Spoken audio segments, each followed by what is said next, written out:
ഈ ഡോഗെന്ന് വെച്ചാൽ ഒരു 1.5 ആൾ പൊക്കത്തിൽ പൊങ്ങിച്ചാടും. ബെൽജിയം മാൽനോസ് ഡോഗിനെയാണ് നമ്മൾ എടുക്കുന്നത്.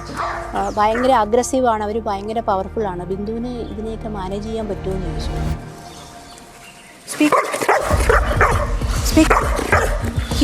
സ്ത്രീകൾ പറഞ്ഞാൽ സ്ത്രീകൾക്ക് കൂടുതൽ ഡോഗിനെ ഈസി ആയിട്ട് കൈകാര്യം ചെയ്യാൻ പറ്റും. കാരണം പുരുഷന്മാരുടെ അത്ര ദേഷ്യമില്ലല്ലോ സ്ത്രീകൾക്ക്. ഒന്നല്ലെങ്കിൽ ഞാൻ സർവീസിൽ നിന്ന് പിരിയണം, അല്ലെങ്കിൽ എൻ്റെയോ ഡോഗിൻ്റെയോ മരണം. ഈ 2 കാരണം അല്ലാണ്ട് ഞാൻ ഇനി ഡോഗിനെ വിട്ടു പോവില്ല.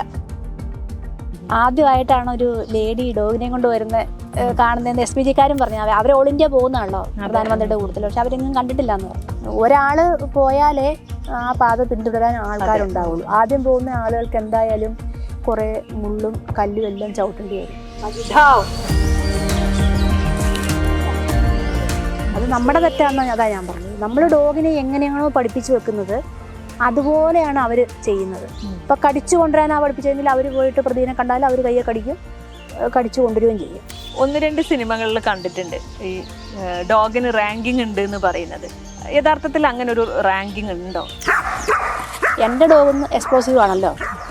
ഇവർ കുരയ്ക്കാൻ പാടില്ല, ആർട്ടികൾ കണ്ടെത്തിയാൽ മാന്താൻ പാടില്ല, ഒരു ആക്ടിവിറ്റീസും പാടില്ല ഇവർ. കാരണം ശബ്ദം കേട്ടാലൊക്കെ പൊട്ടുന്ന ബോംബുകളൊക്കെ ഉണ്ട്, മർദ്ദം വന്നാൽ പൊട്ടുന്ന സാധനങ്ങളൊക്കെ ഉണ്ട്.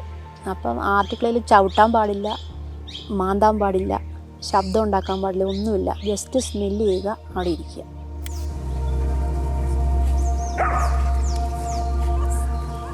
നമ്മളിങ്ങ് കണ്ടു കഴിഞ്ഞപ്പോൾ ഈ ഡോഗിൻ്റെ ഒരു കാട്ടായം കണ്ടാൽ അപ്പം നമ്മൾ വിചാരിക്കും നമ്മളെ ഈ ഭൂമിയിൽ വേറെ ആരും ഇതുപോലെ സ്നേഹിക്കുന്നില്ലെന്ന് തോന്നുന്നു.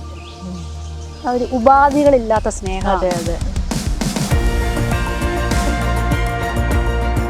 മറ്റു ഡോഗുകൾക്ക് അത്രയും ബുദ്ധിമുട്ടില്ല. ഞങ്ങളുടെ ഡ്യൂട്ടിയാണ് ഏറ്റവും ഡേഞ്ചർ ആയിട്ടുള്ളത്. ലൈവ് ആണെങ്കിൽ സിറ്റുവേഷൻ വരാതിരിക്കട്ടെ എന്നാണ് പ്രാർത്ഥന. വന്നാലേ ആദ്യം വിളിക്കുക ഡോഗിനെ. ഡോഗിനെ അറിയില്ല എന്താ സംഭവം എന്നുള്ളത് അറിയില്ല. ഡോഗ് പോണ പുറകെ നമ്മളും പോകും. നമുക്കറിയാം, ഡോഗിനറിയില്ല. അവർ നിഷ്കളങ്കരാണ്.